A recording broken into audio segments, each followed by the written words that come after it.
আসসালামু আলাইকুম দর্শক, আশা করি সকলেই ভালো আছেন। বিএনপির জন্য একটা সুখবর নিয়ে আসলাম।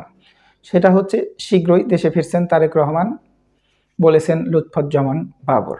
লুৎফুজ্জামান বাবর কিন্তু যেন সেন লোক নয়, তিনি হচ্ছেন গিয়া ওই সময়ে তারেক রহমানের বন্ধু। যে সময় হচ্ছে গিয়া শেখ হাসিনা ক্ষমতায় ছিল না, বিএনপি ক্ষমতায় ছিল, অর্থাৎ বিএনপি জামাত ঐক্যবদ্ধ হয়ে যে ক্ষমতায় ছিল 2001 থেকে 2006 সাল পর্যন্ত, ওই সময়ের প্রতিমন্ত্রী ছিল লুৎফুজ্জামান বাবর।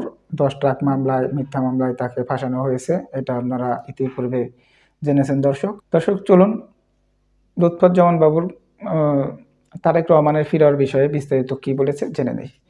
বিএনপির ভারপ্রাপ্ত চেয়ারম্যান তারেক রহমান শীঘ্রই দেশে ফিরছেন বলে জানিয়েছেন সাবেক স্বরাষ্ট্র প্রতিমন্ত্রী ও বিএনপি নেতা লুৎফুজ্জামান বাবর।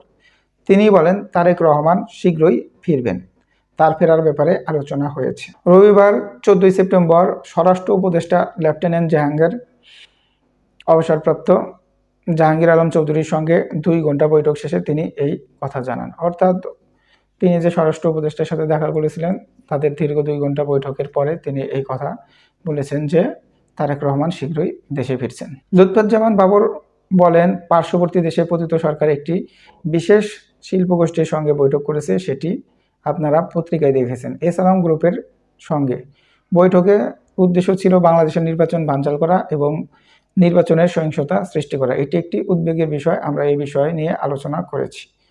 অর্থাৎ উনি স্বরাষ্ট্র মন্ত্রণালয়ের অর্থাৎ স্বরাষ্ট্র উপদেষ্টার সাথে মূলত দেখা করেছিলেন যে শেখ হাসিনা ভারতে বসে বাংলাদেশের নির্বাচন বানচাল করার জন্য এস আলমের সাথে হাজার হাজার কোটি টাকার চালাচালি করছে, যেটার প্রভাব কিছুদিন আগেও পড়েছিল। দর্শক, এটাই সে বোঝাতে চেয়েছিলেন। আর তিনি বোঝাতে চাচ্ছেন যে নির্বাচন যেন কোনোভাবেই বাংলাদেশে না হয়, সে বিষয়ে তারা আলাপ আলোচনা করেছে ভারতে বসে।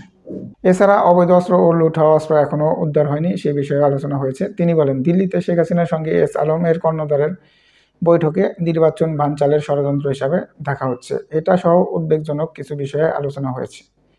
তিনি বলেন, আইন শৃঙ্খলা পরিস্থিতি ঠিক করতে সরকারের প্রচেষ্টার কমতি নেই।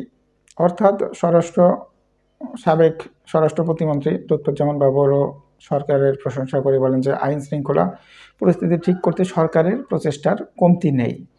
অন্তর্বর্তী সরকারকে সহযোগিতা করতে চায় বিএনপি। অর্থাৎ তিনি একটা ভালো কথা বলেছেন, সেটা হচ্ছে যে অন্তর্বর্তী সরকারকে সহায়তা করতে চায় বিএনপি। অর্থাৎ সরকারের যদি কোনো ধরনের সাহায্য সহযোগিতা লাগে, যেটা বিএনপি করতে পারবে, এরকম কোনো সাহায্য সহযোগিতা লাগলে অবশ্যই তারা সাহায্য সহযোগিতা করবে। কিন্তু এই স্বৈরাচারী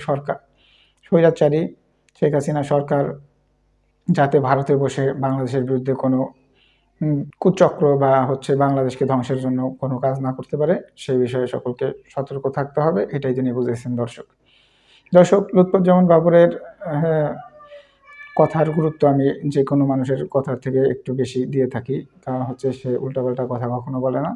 যেহেতু সে বলেছে তারেক রহমান খুব শীঘ্রই দেশে ফিরছেন, তাহলে অবশ্যই দেখা যাবে যে খুব শীঘ্রই আসলেই তারেক রহমান দেশে ফিরে আসবে এবং বিএনপির সকল নিয়ম অনিয়ম যেগুলো আছে সেগুলো দূর করবে এবং বিএনপিকে ভালো পর্যায়ে নিয়ে যাবে, যা বিএনপির নির্বাচনে জয়যুক্ত হওয়ার জন্য বিশেষ ভূমিকা রাখবে বলে আমি মনে করছি। দর্শক, এই বিষয়ে যদি আপনাদের কোনো মতামত থাকে অবশ্যই কমেন্টসে জানাবেন। ধন্যবাদ সকলকে। আসসালামু আলাইকুম।